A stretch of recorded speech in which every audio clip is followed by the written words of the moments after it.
I don't think we'd have any culture, any history if we didn't have art. I feel it's the voice of the community in a sense. It's like the mirror of the community.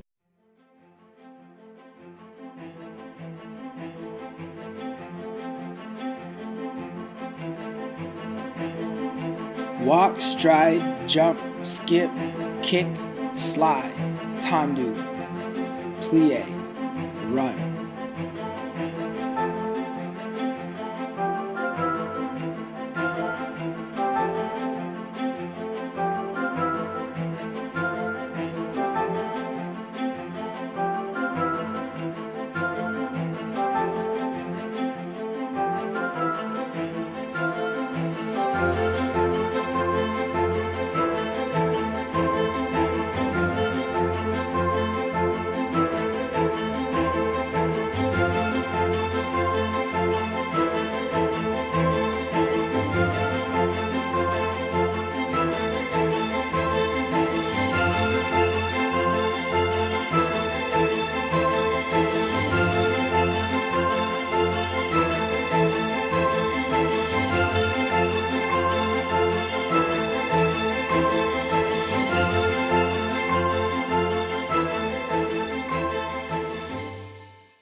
I'm Gianna Lasorda. I'm the Executive Director of Urban Bushwomen.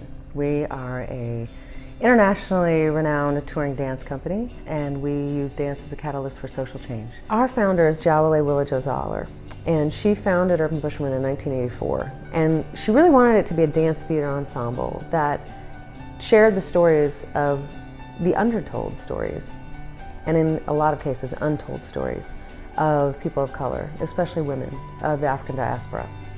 And in doing so, her hope was to give people themselves on the stage. My name is Michelle Ceballos-Michaud, and I direct Open Dance. And I started Open Dance in 1990. And the mission of Open Dance is to bring dance really into the community. So we got involved with arts and education. We got our nonprofit status, our 501c3. And for about over 20 years now, we've been teaching in the schools and in community centers and a variety of different places. My name is Chrissy Kiefer, and I'm the Artistic Director of Dance Brigade, and I run the building that we're in right now, Dance Mission Theater. And I've been a choreographer for 35 years. Last year I celebrated my 35th anniversary as a choreographer. I founded a company called the Wallflower Order in 1975, which was a women's collective that kind of rode the wave of feminism in the early 70s and transitioned into Dance Brigade, and 35 years later I'm here. Art, historically, has been one of the most powerful ways to protest. And what protesting is about is, hey, this doesn't feel good. This isn't working for me. You know, this isn't fair. And I gotta speak out about this now. And often it's because people feel physically compelled to have to speak out, to have to do something. Any art that's used in to express, all art is really used to express something. And any art that's used to really make a statement about what's happening right now in our day-to-day lives and how that affects us is effective and powerful. When you're at a protest, you usually get one kind of emotion going, you know, like rah, rah, rah kind of emotion, maybe a little, you know, sadness. But dance kind of, it embodies all emotion, I think, and it brings people in because it tells stories. It's not just words, that you're communicating in different ways. It just strikes people in a different way than just talking. So for my situation in 1975, there was no culture that represented strong women dancing, women that weren't anorexic, women that were lesbians. There was nothing of that was represented. So we created in those years from 1972 to 1983 women's identified women's music art because we needed it for our survival. There's just the reality that every single culture has dance. It's impossible to say you'd have to be born and put in a cage and grow up in the cage.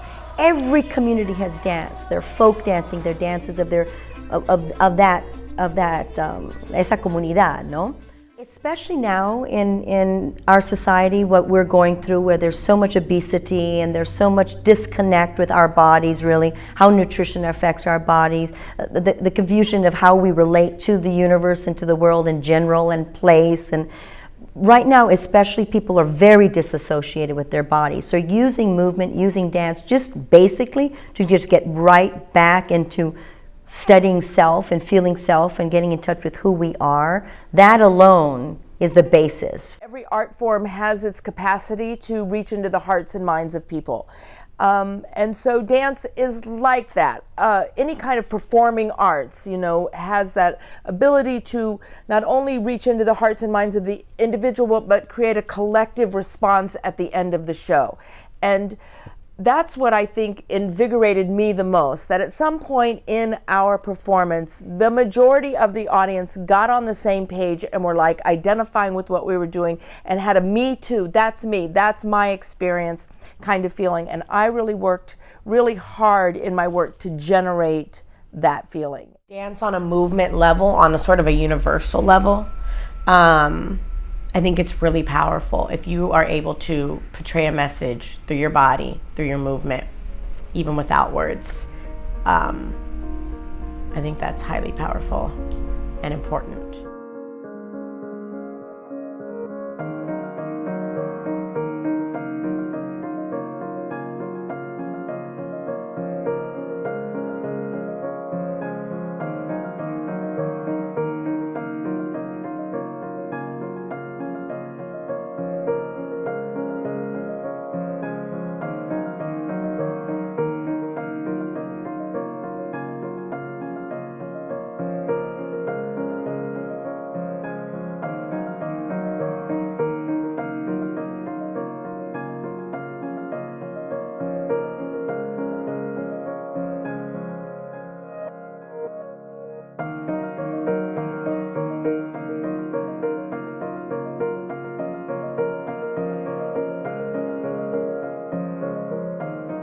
There are a lot of studies, it's called allostasis. Jowley, our founder, has been really diving deeply into that theory of how social injustices live in the body. So you'll see that people from generation to generation who have been oppressed in our society, it carries on. It actually is living in their physical body. And we do what we can to get that out. So that might be through any one of our workshops. We have a workshop called Entering, Building, and Exiting Community.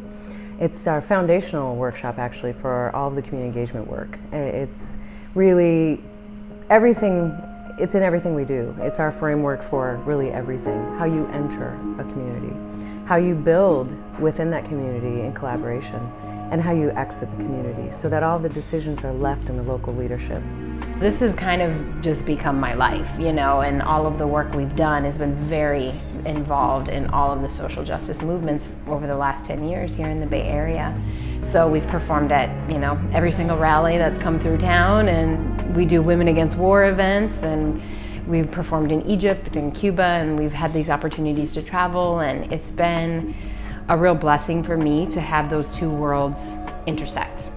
For me, it's really about this exchange and sharing of experiences and knowledge. So it's not, you know, I am coming in to offer this to you or to give this to you or demand that you take this. First, you have to be invited into that particular community. And then once you are invited, it's about a sharing and a learning from one another. When we started asking for support to taking our art into the schools and into the community and sharing it with the community, that's where we got the support. And then once we were there and working, that's where it's like, oh my goodness, this is really needed. Dance is one of the least explored of the art forms in the school system. There's a little bit of visual art, a little bit of theater, a little bit, but movement, which is so needed, is not there. So we saw a real need, and that's when we started to develop our programming and tie it into curriculum and arts and education, and became members of the Arizona Commission on the Arts. And we've been for over 20 years now doing the main part of our work in the public schools. Téllez is very meticulous. She's a professor at Florida State University. She, started this company in 1984. She's very expert in thinking through the process and what people need to build trust in that process, which is going to allow them to engage. You can't have community engagement if there's no trust. And as long as that's been solidified, as long as that's been done in a very thoughtful manner and a respectful manner, you can usually move into the building process. Once you've talked together, worked together, and decided, okay, we're all on the same page, we understand where you're at, we've been listening, what should we build together? How do we address this together? And then you move into the building phase, where you collectively decide what are some solutions and start working on them. I do teach outside of the school. I teach at a community college outside of San Francisco, and I teach at other studios. And I find that taking some of the information that I have learned from Dance Brigade and bringing it to the teens who are outside and in the suburbs, so I mostly teach in the suburbs, is very important. They don't have the big city opinion, life, exposure.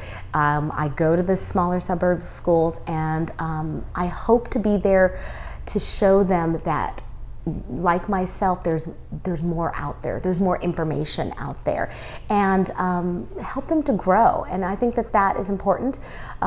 Just from my having grown up, having limited information, and then finding out there's more out there, it's important that all of us who work for Dance Brigade, and we do this, each and every one of us goes out into the community, and we work in other places as well as here at Dance Mission, to get political ideas through our choreography, through our dance classes that we teach, to younger people, to adults, or to teenagers. So the nice thing about being in Dance Brigade is that we have learned that it is a valid form of expression to go out there and share it. It's not locked into this building. The dancers here at Dance Mission vary from very, very beginners to advanced, and in a lot of scenarios in other dance studios, that's really nerve-wracking and competitive and all of that, but there's an energy around here that's very community, and so there's no expectation to be, hitting triple pirouette turns in the studio, because that's not our goal. The goal is to really establish community through art, and that's what we're about.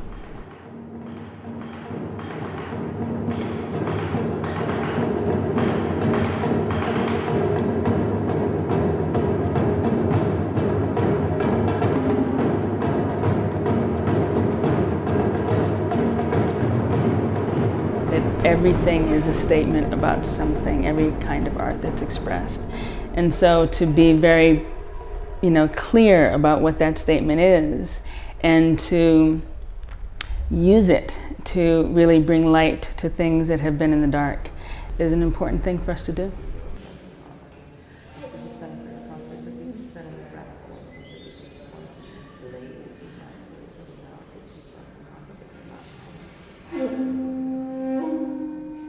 There are great puddles of blood on the world. As the earth turns, where is it going? All this blood that is spilt. In the trees, in the gardens, in the houses, in the streets, in the towns and villages. Where is it going? All these great, great pools of blood. The war blood, the blood of the tortured, the blood of the children blown to bits, the sounds of the dying and those left behind, whispers and wailing in the street, crying out for 1,000 spiritual fires that cannot be hidden by the clouds, or for a swirl of stormy roses whose thorns will illuminate the night as we dance with the sound and fury so that our cries of justice can be heard.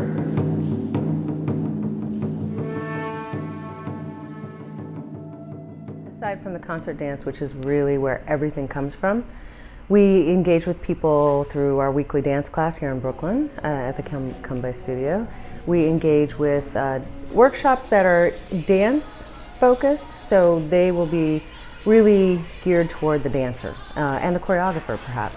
But we also do workshops with people who don't dance. We believe that everyone's a mover, but not everyone is a dancer. I personally believe that people who don't dance really want to. They yearn to express themselves through their body, and that's one of the things that we try to let them do. Provide a safe space so that they can really tap into who they are, their identity, their emotional issues perhaps, their physical issues, the issues that are going on in their community. We believe strongly that social justice has to be dealt with in an integrated way, and we believe arts, and especially dance, is a primary tool for doing that. When you work with people who haven't worked with movement, when you take it from a very pedestrian format and tie it into things that they can associate to start. So you associate it with PE, you associate it with sports, so you do exercises that are when they're first starting, that they can relate to, they can do, to fun, like game type, dancing, polkas, running, working with space, falling, jumping, lifting. And then you can start to incorporate other forms of movement, explaining to them, this is the position that's in ballet, this is called the first position, and they're very open to it because really, in reality, all of these movements are all connected. So you can do an action that might be called a jazz action, but it's actually in a polka or in a jota.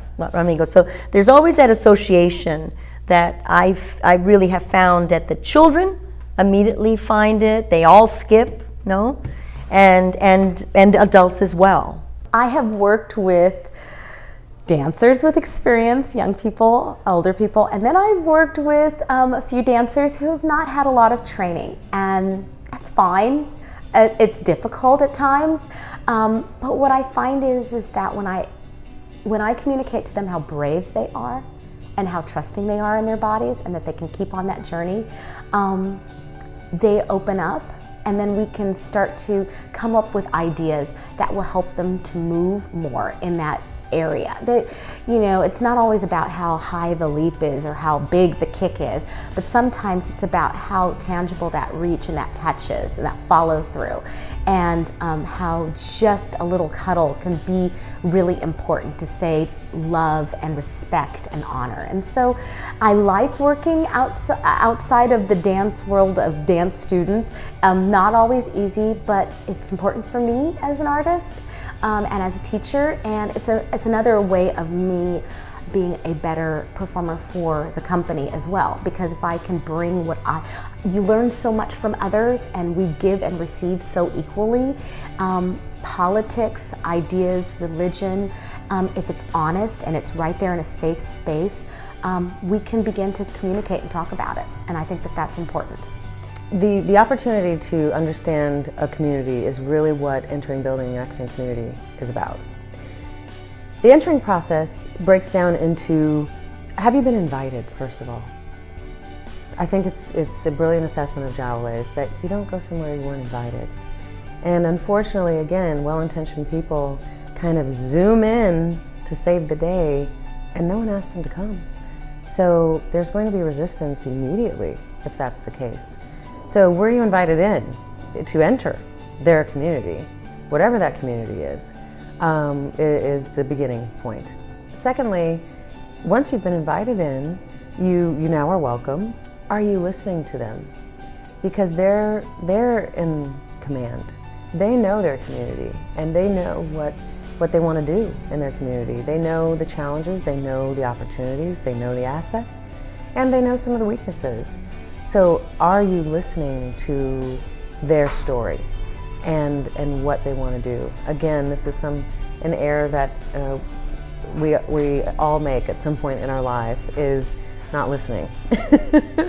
And unless you do that critical listening, you're not picking up on essential research. Any person that you want to represent, whether it's your daughter or your neighbor or, you know, a Guatemalan peasant or, you know, the Palestinian story or whatever story, you want to find within those people their source of power and strength. You don't want to represent them as victims from your point of view, but that's the trouble that you get into when you start doing pieces that aren't necessarily your culture, is you tend to paternalize and victimize people. And so we always start from I always in my head, what's the source of strength here that keeps these people motivated, and how do they keep going? And it's usually about family connection and, you know, all kinds of things like that. Obviously, you have to be really mindful. Like, cultural appropriation doesn't make other cultures feel good. Tokenism doesn't make other cultures feel good. So what we've done is a lot of research. We're reading, we're figuring it out, we're looking at first-person narratives, we're trying to find out what people are really feeling. And then we're also connecting into, you know, what Eckhart Tolle would say is the pain body. You know, we have a collective consciousness on the planet.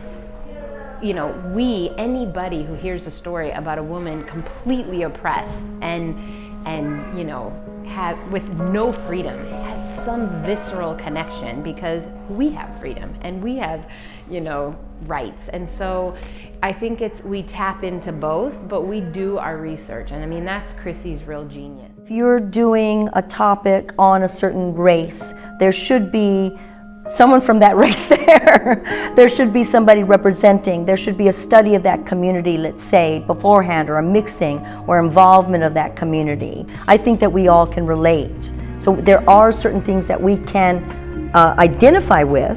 We don't necessarily have to be of that race, but I do believe that if you're actually doing a piece about something that happened, that you do need to have that representation. It's really about let's talk about it. Let's have a discussion about it. Let's not act like these things aren't happening.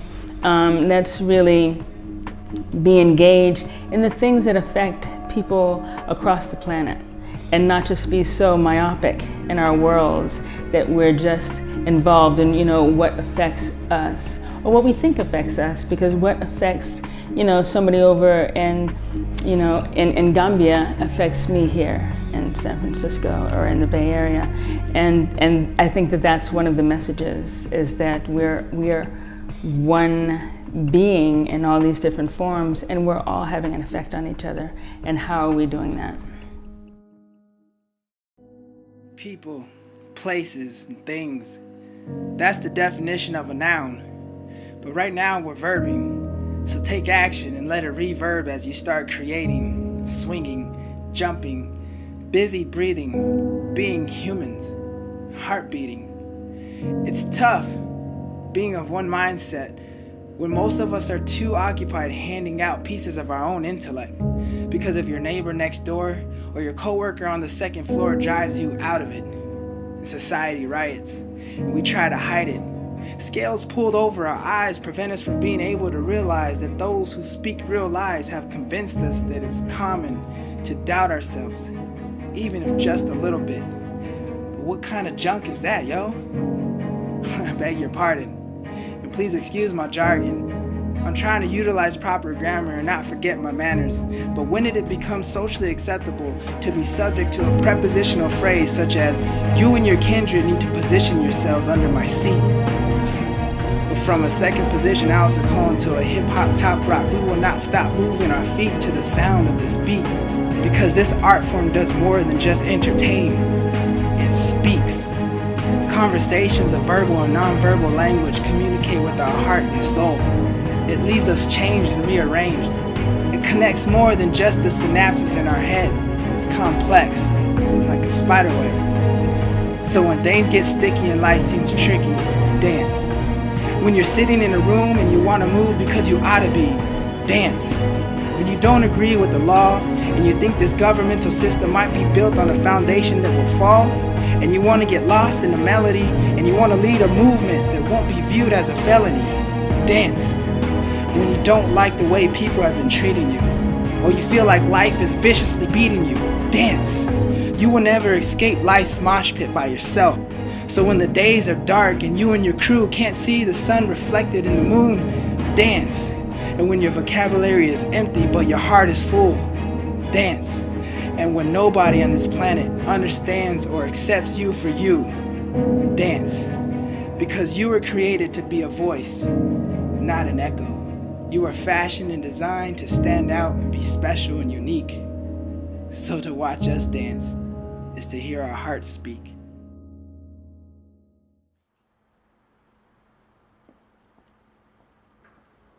I think because dance has become such a huge thing in our culture now, with So You Think You Can Dance and Dancing with the Stars, that if people really utilize this specific art form to portray a message or, you know, get something out there, it would be successful. Dance is, in my opinion, and maybe it is prejudiced because I am a professional dancer, this is what I do, it's tangible, it's for everyone. It is the thing that makes people see that it is possible. And the possibilities are not limited to the rudimentary point shoe thing, but it's about human contact and experience. And I think that dance does it better.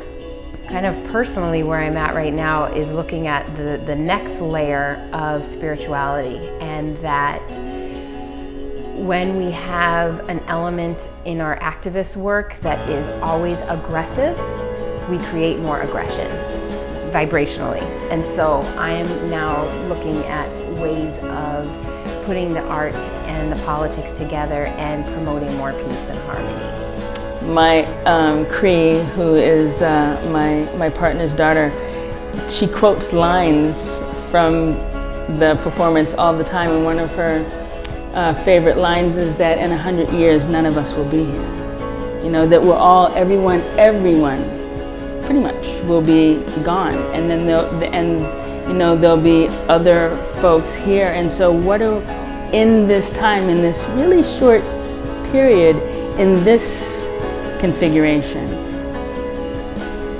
what are we doing? Like, what are we doing with this most precious time that we have?